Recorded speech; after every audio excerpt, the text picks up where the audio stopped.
Imagine waking up in the middle of the night because you feel thirsty and you have to go to the kitchen. While you're drinking, you catch a glimpse of something from the corner of your eyes. A huge shadowy figure moves from your living room to the kitchen. Your heart races and you want to back to your room in hurry. Could it be a ghost? For centuries, many people across Indonesia and Southeast Asia believed in spirits and the supernatural.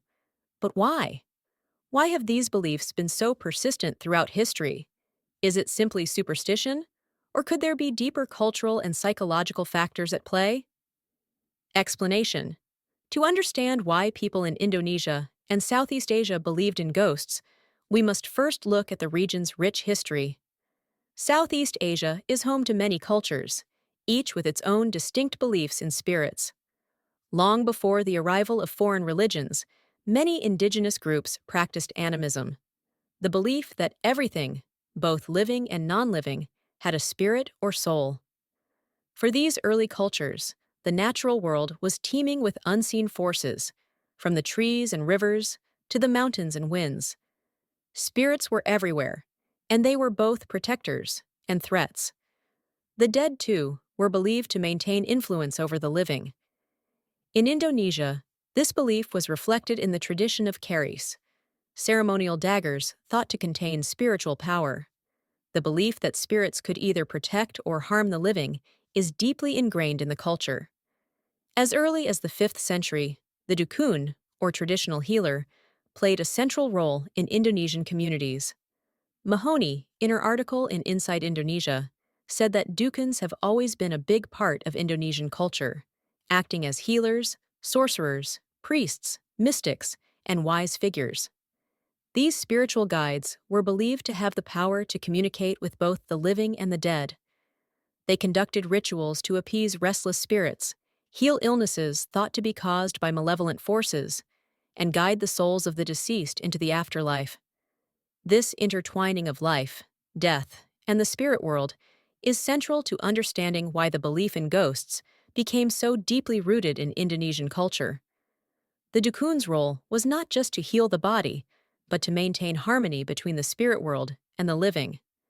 As Mahoney said, their importance continues in both city and countryside settings, evolving with modern times while still holding on to their traditional ways. By the 1st century AD, Hinduism and Buddhism began to influence Southeast Asia. The arrival of these religions introduced new ideas about the afterlife, karma, and reincarnation, further shaping local ghost beliefs. Temples like Borobudur in Java, one of the largest Buddhist monuments in the world, reflect the fusion of these beliefs with existing animistic traditions.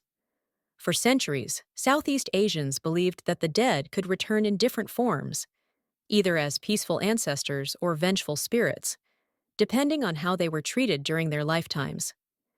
In many ways, the belief in ghosts became a way to explain life's uncertainties. Illness, bad luck, or misfortune could all be attributed to the actions of angry spirits. Keeping the spirits of ancestors happy through rituals and offerings was seen as a way to ensure protection from the unseen world. The 16th century brought a new chapter to Southeast Asian history.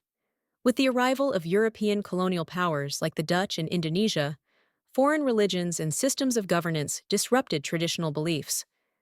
However, even under colonial rule, indigenous belief systems, including belief in ghosts, remained deeply embedded in the culture. According to Llewellyn, despite the arrival of new religious and cultural ideas during colonial times, indigenous beliefs, like the belief in ghosts, stayed firmly rooted in Indonesian culture. The colonial period did bring major social shifts, but traditional spiritual practices continued to be vital parts of cultural identity. For many Southeast Asians, their spiritual practices remained an essential way to preserve their identity in a changing world.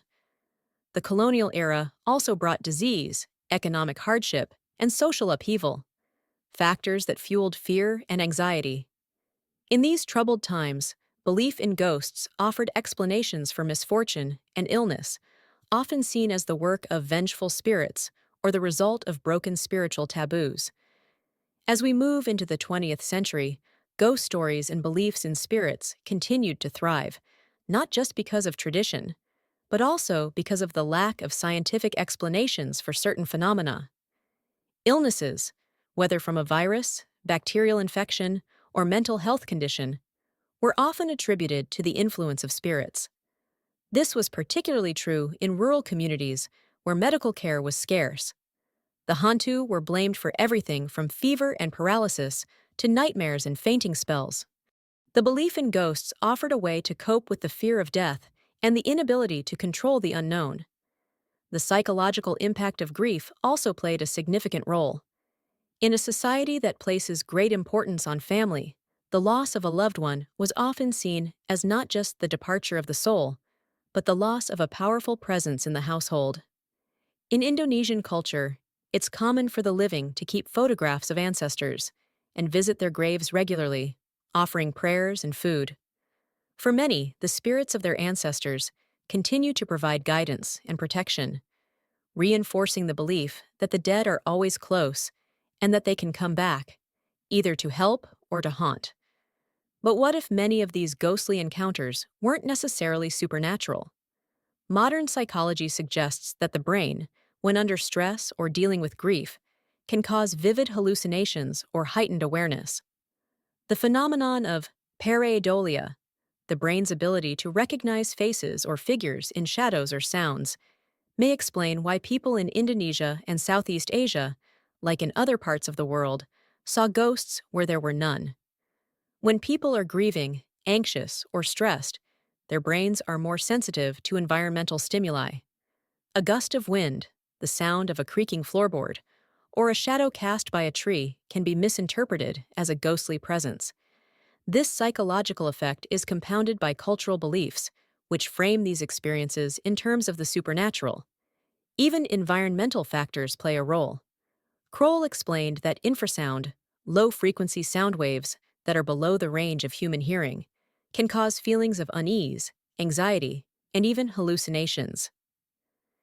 In Southeast Asia, many so-called haunted places, like old temples and forests, are known to have high levels of infrasound. This might explain why people living in these areas report more frequent ghost sightings. Today, with modern technology, we can better understand the natural and psychological factors behind ghost sightings. From electromagnetic field detectors to infrared cameras, investigators try to separate fact from folklore. While science has not definitively proven the existence of ghosts, we now have a much clearer understanding of the brain's role in creating paranormal experiences. So, why did people in Indonesia and Southeast Asia believe in ghosts for so long? The belief in spirits is deeply tied to cultural traditions, religious practices, and the complex relationship between the living and the dead. Over time, these beliefs were shaped by historical events, colonialism, and societal changes, but they also reflect universal human experiences: fear of the unknown, the need to explain illness, and the quest for comfort in times of grief. Today, while our understanding of the world has expanded, the belief in ghosts remains a fascinating part of Indonesian and Southeast Asian culture. It reminds us of how humans throughout history have sought to make sense of life, death, and everything in between.